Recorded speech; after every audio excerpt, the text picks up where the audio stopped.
Ngayon, ito ang problema. Kung titingnan natin yung documents, legally acquired nila yung unit.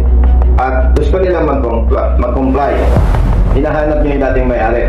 Opo. Hindi na ninyo makita. Ang problema po kasi, nung pinapirma niya ako ng SPA para sa bangko, last year po yun parang summer, sabi niya, siguraduhin mo na okay na yan kasi nakaalis na yung asawa ko noong December. That's last year.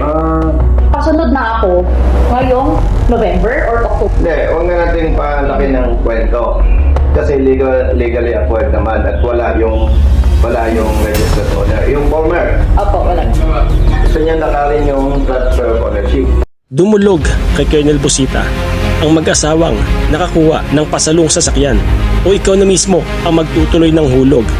After nga nila mapuli paid ang nasabing sasakyan, nahirapan silang asikasuhin ang transfer of ownership lalo't hindi nila mahagilap ang dating may-ari o yung tinatawag na first owner. Kaya ito ang inaksyonan ni Colonel Busita. Kaya tara mga idolo, sabay-sabay nating panoorin. Hello, brother. Boss, director. Katihan tayo, magkatuloy tayo. Number 3. Yes, sir. Basta. Okay naman, sir. Sure. Upo kayo. Gusto ni director, nakaupo tayo. Siya ang executive director ng LTO. Ay, sir. Hindi po. Taga Isabela, Region 2. O kayo, ma'am. O kayo. Diyan po tayo. Sasabihin ko sa inyo hindi ko trabaho ito Hindi, na-explain ko director, baka sabihin nila, bakit si Congressman Busita, mabuti pa siya, natulong sa ganito. Yung iba naming congressman, hindi ito trabaho ng congressman. May advocacy lang tayo. At pag may problema, hindi naman ako si Superman, itinutulog natin kay director. Pag naman nandiyan si ASEC, kay ASEC, kung sino available. Director, ito may biniling sasakyan, 4-wheel. Nagkaroon sila ng agreement with the former owner na sila na ang magtutuloy ng bayad. Noong mabayaran nila, yung hulog, fully paid, pumunta sila sa PS Bank, pinag-claim yung CR. Ang ginawa ng PS Bank, in-advisean sila. Ito yung form, i-comply ninyo. SPA, no? Opo. Yung na-comply nila, notarized, i-release ng bank yung certificate of registration. So sa party ng bangko at ng first owner, settled na sila. Nung nilalakad nila yung transfer of ownership, siyempre dumaan sa SPG. RMD po muna, Registry of Deeds. Okay, sige. Tama. Okay na kayo doon. Opo. Registry of Deeds. Pero doon sa HPG, dumaan kayo. Opo, nung instructed po ng LTO after inspecting papers. In-inspect ng LTO, in-advisean kayo na kailangan mayroong HPG clearance. So, nag-secure sila ng HPG clearance, cleared. Walang complaint, hindi stolen, whatever. Klaro, ano? Opo. Nung pagpunta nila sa LTO, ang hinahanapan kayo ng yung para bang yung standard form ng bill of sale. Ngayon, ito ang problema. Kung titingnan natin yung documents, legally acquired nila yung unit. At gusto nila mag-comply. Hinahanap niyo yung dating may-ari. Opo. Hindi na ninyo makita. Ang problema po kasi, nung pinapirma niya ako ng SPA para sa bangko, last year po yun parang summer, sabi niya, siguraduhin mo na okay na yan kasi nakaalis na yung asawa ko noong December. That's last year. Kasunod na ako ngayong November or October if I'm not mistaken. In other words, wala yung registered owner. Opo. Ngayon, mag-i-expire yung register ng sasakyan. Yung, Kailan?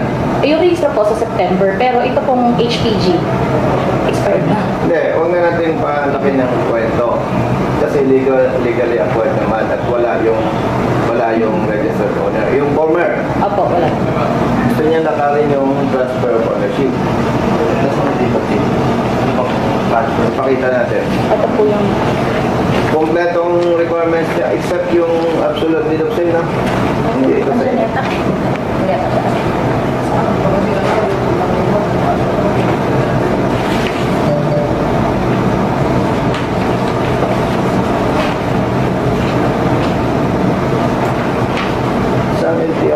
officially Laloma po. Yung sa ilalim po ng skyway.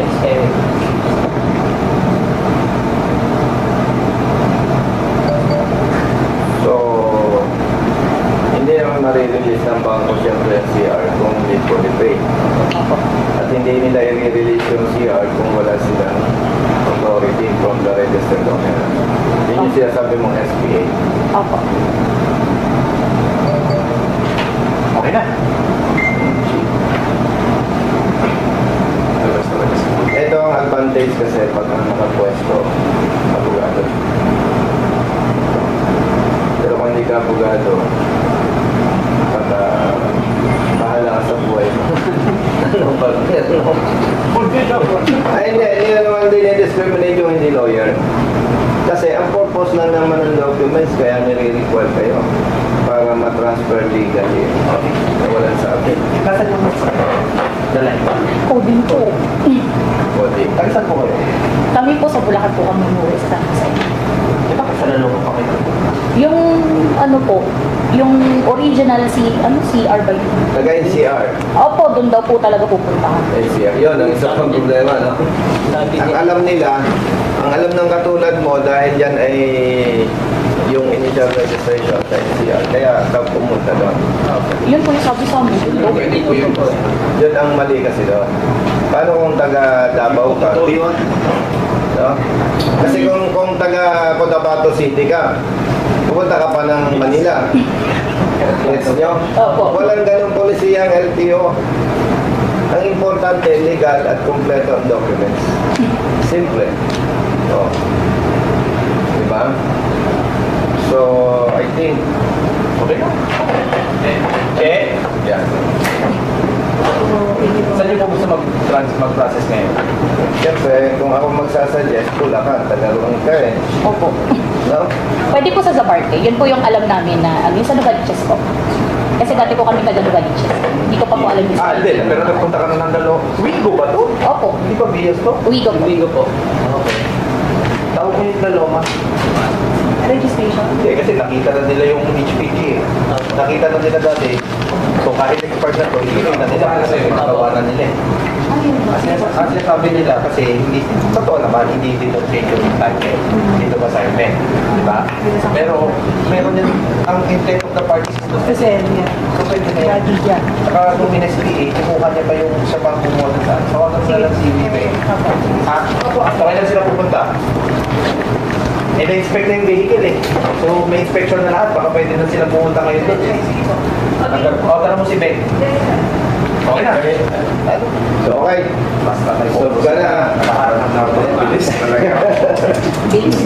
Okay. Kakampi ito, basta tama. Oo. Oo. Kaya lang ako sumasama para ma-explain. Kasi sometimes, hindi mo ma-explain ng maayos, mag-evaluate pa siya. Di ba? Saka ano, maganda pagkasama nila.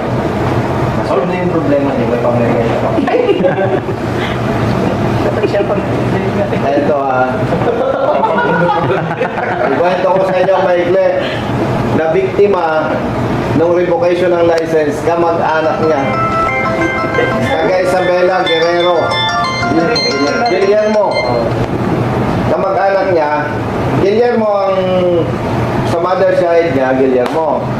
Yung nabiktima ng revocation, Guillermo. Taga Isabela.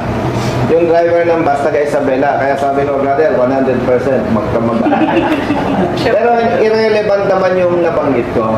Irrelevant sa issue. Ang nakakatawa lang, pati kamag-anak niya na biktima. Di ba? Walang sinasabi. Wala sinasabi. Walang sinasanto yung kapalpakan. No? Kaya, anyway, sa kanya naman, without bias, kahit naman sino. Kaya lang sinasamahan ko, may mas mabilis para ma-explain. And katulad nga nabanggit ko sa inyo, kaya naka-video tayo, parang nagle-lecture din tayo sa iba natin mga kababayan, para kung may problema na kapareho nun sa'yo, alam nila may solusyon. Sabi yun sa'yo. And baka naniniwala kayo sa iba, hindi ko ginagawa nga ng buhay ang YouTube and Facebook. Kasi kung ang intention ko ay gawin nga ng buhay ang YouTube, Facebook, ipagbabawal ko sa iba ang gumamit nun. So, public awareness lang ito. Okay? Hindi po ako magpangalan. Yes. Tama po ba yung, kasi bago ko nagpunta sa LTO. May bayad na yan. Hindi po, nagbasa-basa po talaga akong guidelines doon. Tama ba ako o baka na-miss out ko lang? Wala sa guidelines yung anong gagawin mo pag inassume sa tao yung sasakyan. Kasi wala po akong nabasa. Wala po. Kasi yung pag-assume na yan, kailangan po dapat yan may approval ng banko. Tama. So, kaya po kayo ni-require ni banko ng SPA pa din kung sa register mo. Kasi sa mata ni banko, wala silang transaction. Yes. Ang usual talaga pong tama, legal na proseso dyan, kung magbebenta po kayo ng isang sasakyan, ng assumption of mortgage, pipirma rin yung banko na siya kayo ang Dapat pala, parang may lupas iba. kaya mag-ingat din po, mag-ingat din, marami din ganyan, certificate of Tama ka. transaction. Tapos ang ginagawa po nila dyan, pag na-assume na, kasi yung mga sasakyan, pero isasanda na ngayon yung ORCR, pero walang sasakyan. Alam mo, ang magandang lesson dito, responsible ka. Maraming nabibiktima dyan, Director. Kunwari, akin yung sasakyan, ito sasakyan, bulugan. Nagkaroon tayo ng transaction, no? Inassume mo. Hindi alam ng bangko. Ang problema, mayroong katulad mo, ibebenta mo rin sa iba. Ninegosyohin mo, hindi mababayaran. Disgrasya ako sa bangko, ako nga ang buli ng bangko. Maganda lang, maswerte yung nagbenta sa'yo, responsible ka, at hindi ka manluloko. Kaya tawag na talon. Oo, talon sa financing. Which is, kung walang alam ang bangko, walang alam ang financing, yung transaction nyo illegal. Kasi yung unit, hindi pag-aari nung nagbenta sa'yo. Opo. Tama, ano? Maswerte lang yung nagbenta sa'yo. Responsable ka. Marami po ganyan. Nagugulat na lang sila. Hinihilan na yung nabili nila sa sasakyan. Oo. Yun ang lesson. Ngayon, hindi ka lang kinwestiyon ng bangko yung transaction nyo. Kasi bayad naman na. Tama? Bayad ka na kasi. Kaya hindi kinwestiyon ng bangko. Nagsigurado lang sila na legit ang transaction nyo sa pamamagitan ng SPA na pinapayagan ka na makuha yung documents. But originally, yung transaction ninyo illegal. I see. Kaya pala wala siya. Oo. Swerte nung may-ari ng sasakyan. Oo. Kasi pwede kang hindi magbayad. Kahit ang motor po, ganun din ang tatakaran yan. Kahit motorsiklo ka. Parang ako yung financing. Inutang mo, di ba? Hindi ka pa nakakabayad. Hindi naman sa'yo yun eh. Akin yun eh. Tapos binenta mo sa kanya, illegal yun. Ngayon, nung binenta mo sa kanya ng illegal, pumunta siya sa akin, fully paid na, wala na akong magagawa. Fully paid na eh. Sasabihin ko na lang, paano ito sa registered owner na sa katunayan, binibigyan ka ng authority na i-claim yung documents kasi bayad ka na sa kanya. Bayad ka na, wala ka ng problema. So, anyway. Sa parte naman ng LTO, base sa documents, nakikita nila yung ownership, may karapatan ka na kasi kompleto. Okay? Thank you. Oh, sige, Miss Director.